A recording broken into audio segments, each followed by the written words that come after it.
Le réseau francophone des commissions nationales des droits de l'homme s'attelle à apporter un appui technique à la Commission nationale des droits de l'homme du Congo. Les questions de collaboration entre les deux institutions ont constitué la toile de fond des échanges entre le secrétaire général de ce réseau et le président du CNDH. Et je suis venu porter un message d'amitié et de proposition, d'assistance technique,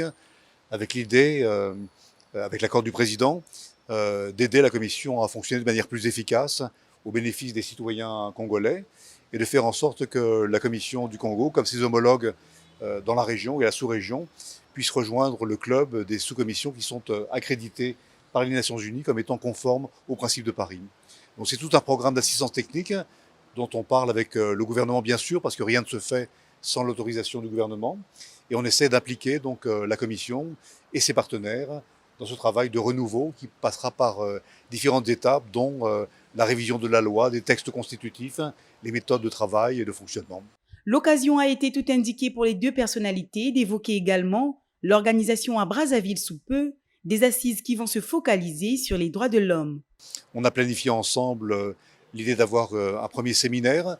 dans lequel on va inviter les représentants du gouvernement, du Parlement, des représentants bien évidemment de la Commission, les partenaires techniques et financiers, avec le soutien des Nations Unies également, et puis les organisations de la société civile qui jouent un rôle important en matière de stimulation sur les questions de droits humains. Au terme de la rencontre, le secrétaire général du réseau francophone des commissions nationales des droits de l'homme a eu droit à une visite guidée des locaux de la Commission nationale des droits de l'homme.